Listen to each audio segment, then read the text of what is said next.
It's not so difficult. I usually wait till she's sleeping though because it's easier that way. I go like this, and the point that's sticky outy and white, I cut off.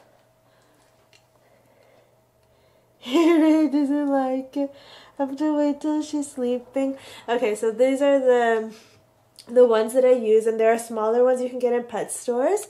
Let's do another nail. See how it's curved? But I don't cut the pink part. I just cut a bit off the tip. If you go like this, you see? Oh, she doesn't like. And you just cut, and you wait till they're sleeping. Always wait till Freyja's sleeping. Freyja! Aspetta. Non è tu sveglia, angry dai.